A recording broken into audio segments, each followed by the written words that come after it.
Әннің бағын әнші, ал әншінің бағын ән ашады. Бүгінде сұранысқа ие болып, ел аузында жүрген әндер қандай? Халықтың аузында жүрген әндер, халық жақсы тыңдайтын әндер. Богословский деген композитор кезінде айтқан екен. Сенің әніңді мастар айтып отса, ішіп отқан жерінде, онда ол әнің хит деп.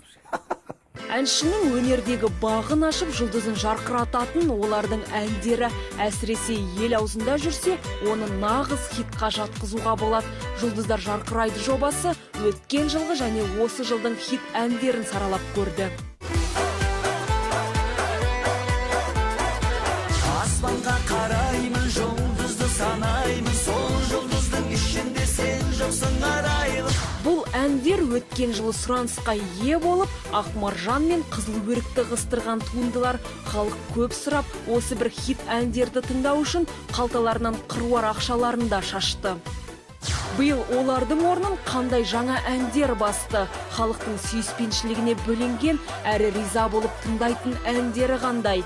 Оны шоу-бизнес жұлдыздарының өздері айтсын. Музарттағы ағаларымыз өз алдына ол бөлек хит қой.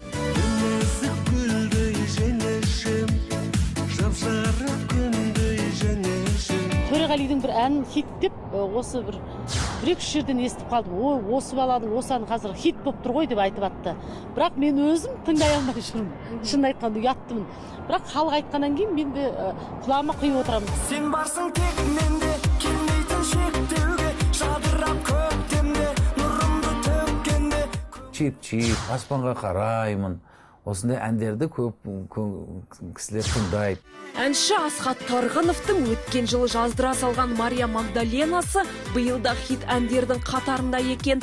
Оны жұлдыз тойға барған сайын елдің осы бір әнін орындап берші деген өтінішімен түсіндіреді. Менің өзімнің чип-чипті қазір енді әзірге сұранысқа ие қазір. Мария арман едің, жұлдыздай жанған едің.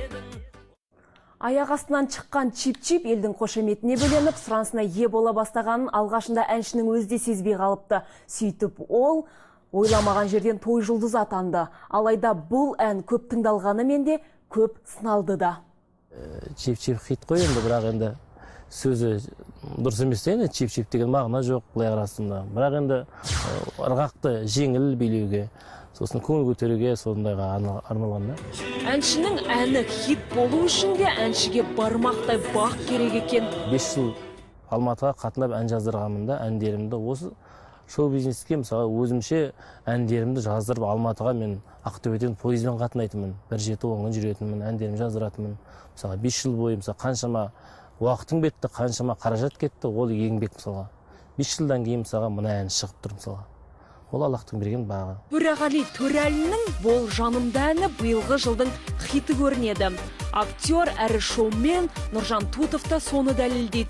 Оның айтуынша танымал ән жұлдызды бірнеше жыл бойы асырайтын көрінеді. Оған деген сұраныс артқан сайын оның қалтасы да қампаятыны сөзсіз. Бір айда бірнеше тойда асабалық қызмет атқаратын Нұржан мырза, егер өнер иелері хит әндер жаздырмаса, ел олардың барын ұмытып кетеді деген пікірде.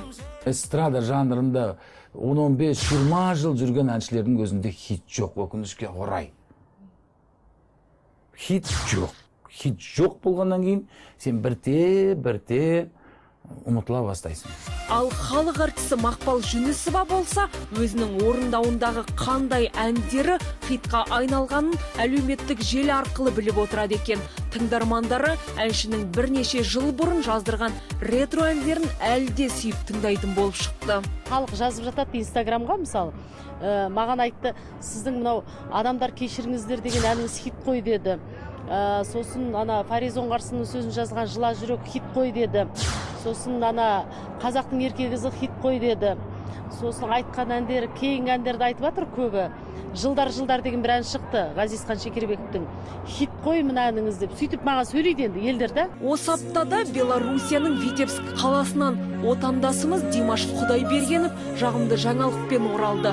Славян базары байқауынан бас жүлде алған жас әнші сайыста орысша, французша ән орындады. 21 қатысушының арасынан суырылып шыққан Димаш гран-при жүлдесімен қоса $20,000 көлемінде ақшалай сыйлыққа ие болды.